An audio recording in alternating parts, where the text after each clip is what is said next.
I was a child, yet I never had a childhood because I had to grow up so fast. And I didn't realize that until I was 33 when I started going to therapy. At that point, I realized I was the parent to my parents. I was the one that was emotionally invested in both of them. I was their emotional anchor. And also, my dad was living his life through me, at least what he wanted his life to be through me. And whoever knows what that felt like, you know that that feels emotionally draining. I had no time for myself since I was supposed to be a person that was anchoring my emotions to my parents, not the other way around. And when I first understood this, like it was therapy 5 or 6, it was legitimately like a glass shattering.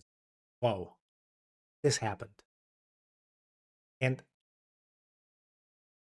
when I'm trying to grieve about the childhood that I never had, that I never was allowed to just be carefree, it's hard to do because I don't know how to do this. I have no idea what a childhood is supposed to be like. I don't understand what is supposed to be when you're carefree, when you have no problems in the world, and you just live. And then I also get, of course, some flash memories, right? Um, when I know that I didn't have a childhood because quite a few people around me, specifically the older people, so either my grandparents or the friends of parents or grandparents, always saying to me, Blaj, you're so mature for your age. You are so grown up for your age. And that for me was the biggest and best compliment. Yet the sad reality about this is that if somebody tells you this, you pretty much don't have a childhood because you have to grow up so fast to either protect yourself from the trauma that your parents and your surroundings are causing you, or like in my case, that I had to take care of my parents because they couldn't take care of themselves, specifically not emotionally. And then the worst thing, right, when you're trying to grieve, and I tried to talk to my parents, specifically to my dad and my mom, and neither of them understand that. I wanted to so I was talking to my dad one time for 3 hours. I told him, what was the worst thing one of the worst things that you ever did to me was when you told me that when I wanted to play football, so soccer for you Americans, you made me swear that I was going to do my best because if you, as my dad, was driving me to practice, from practice, pretty much 3, 4 times a week at that point, you wouldn't be able to go to college and finish your college degree. And I can still remember this right now, exactly where it happened, what car we had, the way my dad turned around to tell me this, then started driving again because we were waiting on a left turn. My dad has no recollection, but that event determined a lot of my actions as well. And at the same time, it was also my mom and my dad as well. Like, hey, we're spending so much money for you because you want to be a football star, which I actually didn't. That was my dad's dream because he couldn't, he wasn't able to be one. He wanted me to. And I was talented as shit, straight up. I was on the youth national team from when I was 14 to 8. Um, but I had no ambitions of this. I just liked playing football. or as far as I know, because I didn't have a childhood, I don't know if that was actually my, if I wanted to do that, right? And it was always those kind of like accusations that now looking at it, I I'm grieving, but I don't know how to grieve. Like, I know how to grieve when I lost my grandfather, both of my grandfathers, but I don't know how to grieve my own childhood. And at times, all of the negative emotions that I have is like I honestly don't know. It's so confusing because I don't know how. I wish I was able to do some stuff when I was a child differently, that I would have been carefree, or at least in one part, and that one's also set in my mind, is when I was in third grade, I pretty much became mute. I didn't want to talk to him.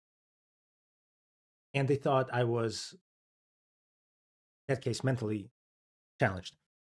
I wasn't. And we went through therapists to specialists, and they found out that I was completely normal. And what they found out later on was that I was just bored out of it. I legitimately said, all of the kids that are in my class and around me are hard. And they were like, whoa, okay, well, let's then move Blage to fourth grade. So I would skip a year. That was the only time my parents said, like, no, we want Blage to have a child. We don't want him to skip a class. Of course, they never asked me because I would love to do that. That was that would have been a really big challenge to me, since it was, I think, 3 months into my third year, going into the fourth year. I was so excited that I was going to be able to just go and study as much and prove to everybody that I was good enough. Also, one of the biggest traumas that I had, the Dunning-Kruger effect, or I thought that I wasn't good enough for anything. Pretty much. I always had to be perfect. Always had to prove to everybody that I was better than everybody else. And and yeah, and now that I'm trying to grieve, I just can't. It's really sad for me that I didn't have that childhood. But I don't know how to. One of the interesting things is, apparently this is called this disenfranchised grief, or ambiguous loss. And it's, the definition of it is, it's hard to grieve something you never actually held in your hand, or that you never actually had. Yeah. And then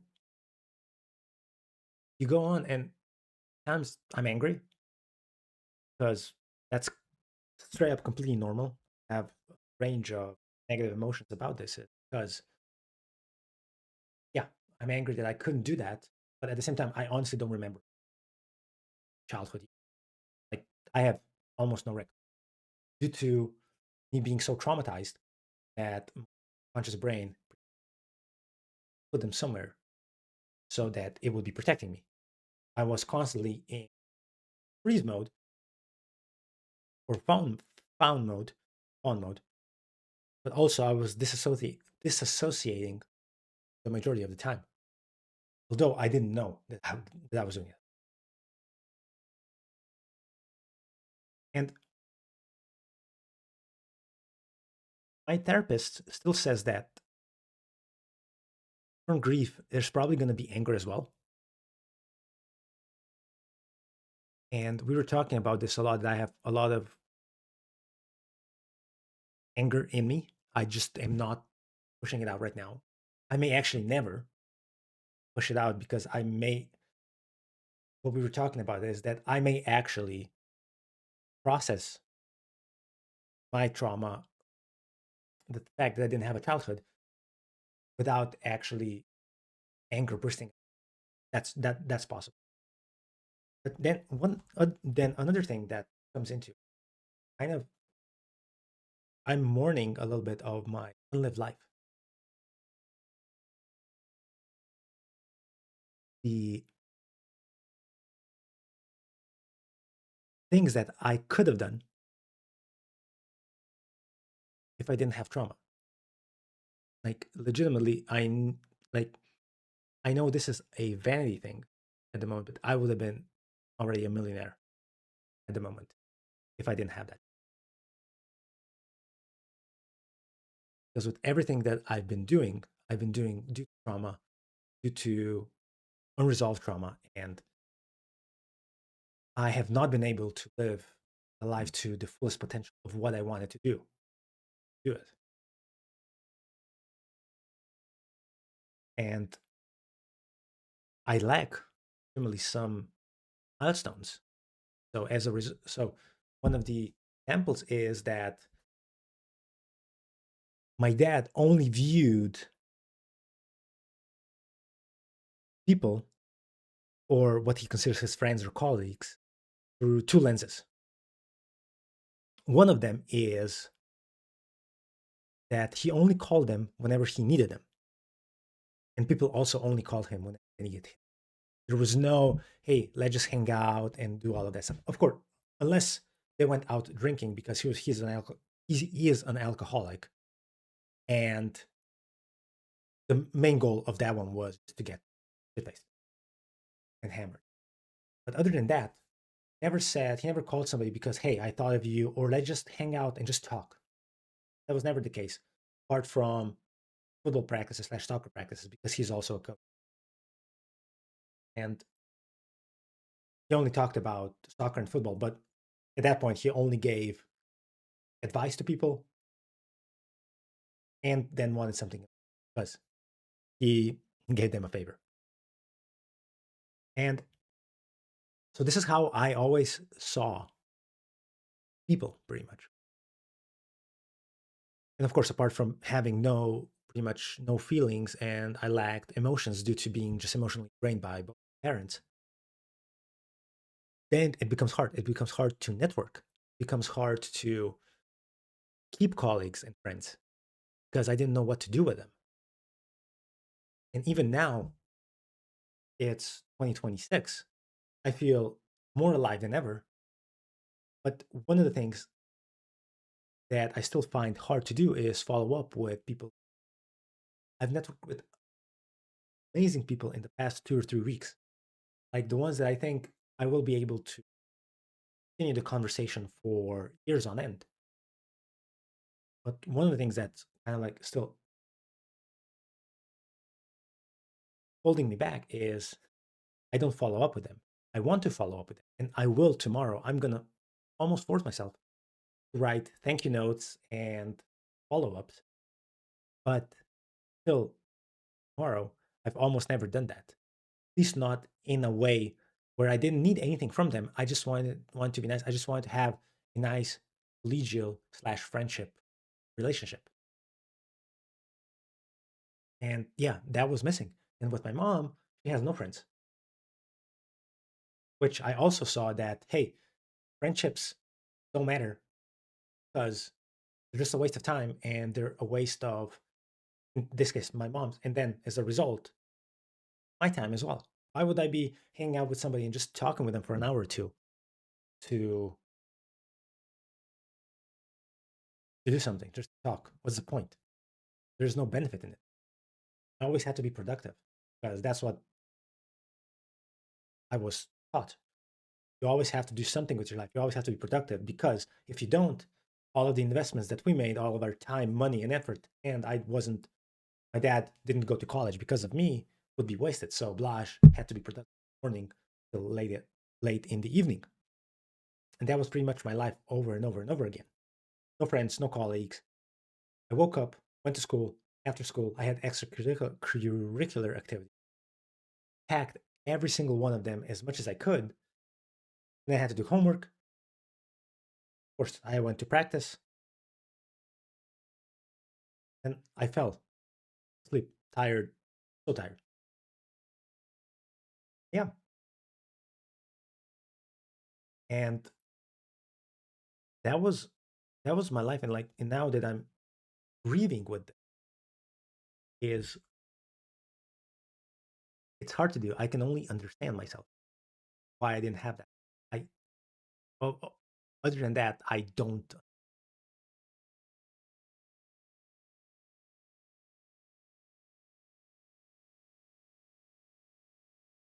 Yeah, it's strange. Just looking back into my childhood, trying to grieve. I mean, I can't. And the one thing when going through therapy, at least for me, that things happen, the way I look at my childhood changes, and it has changed in the past 3.5 years since I've been going to therapy. But at the same time, it's sometimes frustrating, sometimes I'm grieving, sometimes I'm angry, and also envious of the life that others had. Like, what would have happened if I actually had normal parents? How different would I have been? And even the question, who would I be? What would my personality be without the trauma? Because I still don't know. And that is probably the biggest grief when I'm grieving my childhood that I have is I have no idea who I am. And I'm just starting to scratch the surface of who am I. And yeah, that's it. And if you want to explore who am I with me, there there's probably going to be a couple of it. I don't know if when you're watching this, if there are any or not, but there definitely will be, maybe even somewhere here.